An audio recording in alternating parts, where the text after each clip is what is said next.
Okay, so I just sent y'all a document on the present levels or the teacher input on a Google form. So I kind of just put this together based on what they used last year. So if we go to the training and it's completely different, we'll improvise. But for now, this is what I would suggest using.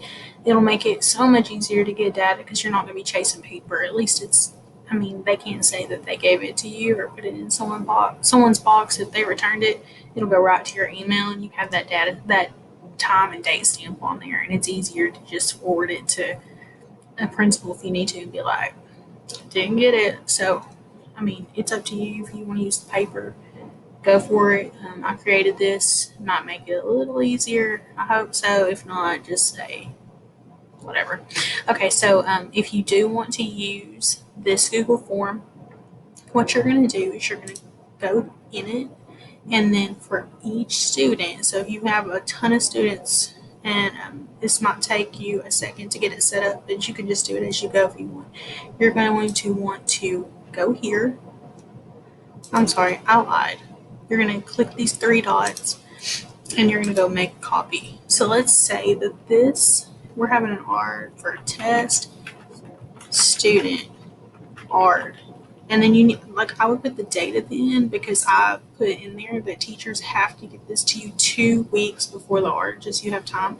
So let's say that this ARD is going to be on 10/1/2019. So I'm putting it on there.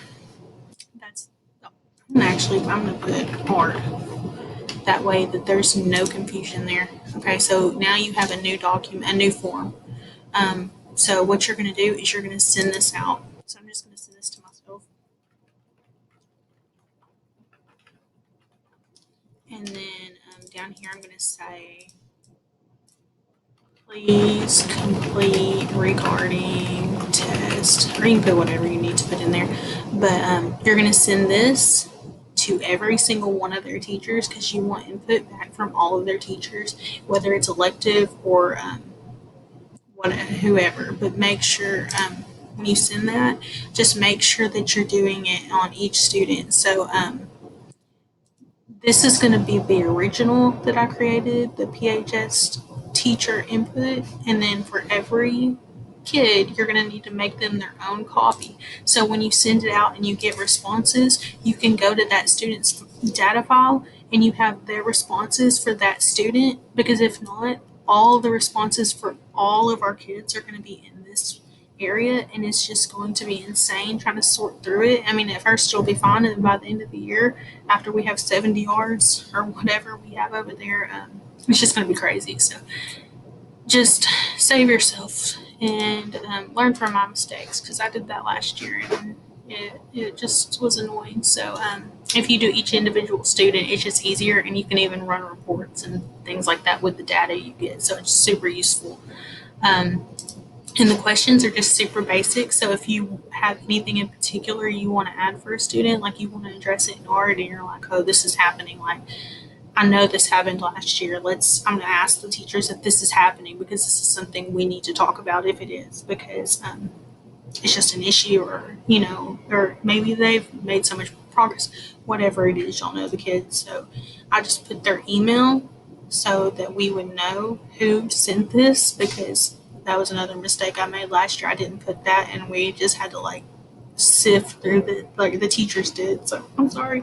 And then student name, the date completed, because again, I said 2 weeks before the art date, their subject, and then I expect 2 or more student strengths in any area. So if they don't fill all this out, and I made it where it was required field, so they have to put something there. But if they don't give you that data, then you need to shoot it back to them, because every student has way more than 2 strengths. So we can find 2 things to brag about, and it could be anything like behavior. Are they I mean, do they have a lot of friends? Do they want friends? I mean, those are all strengths. They want to fit in. That's a strength. Those type of things. Academic strengths. Okay, so this is what throws a lot of people off, even if it's not like super strength for that grade level.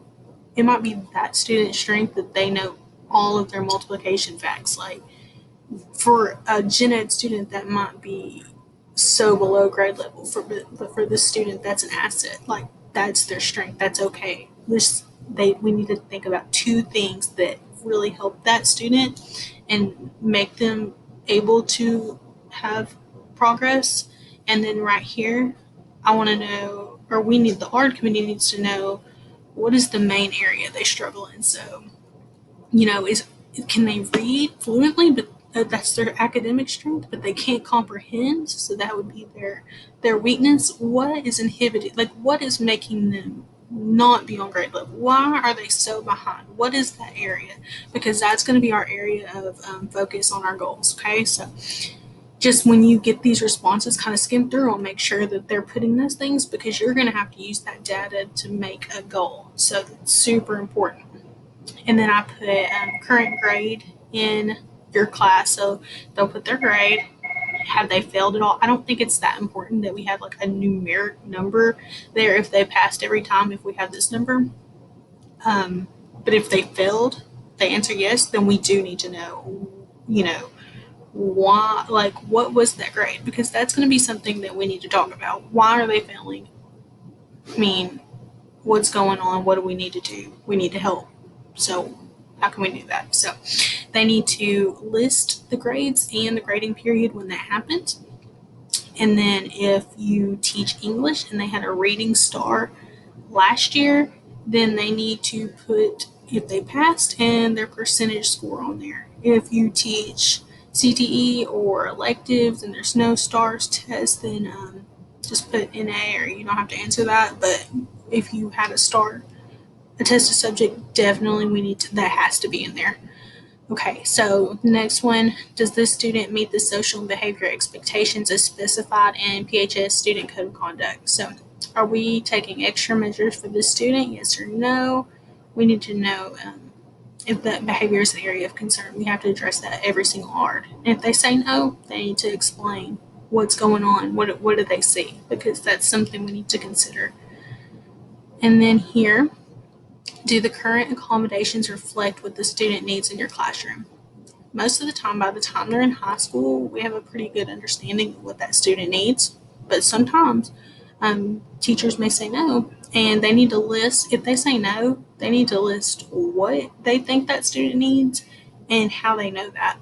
Because we don't want to just put something in place that they don't really need, because then it's just something we're required to offer. They're not using it. So if they're not using it, we're technically not doing what we're supposed to do. So just be super careful there and follow up with your teachers if you need to.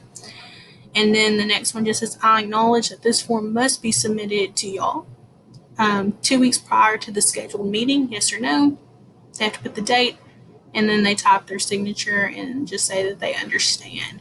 So yeah, I just wanted to explain that to y'all. And I don't know when I'll see y'all, if I'll see y'all before our ARD. So,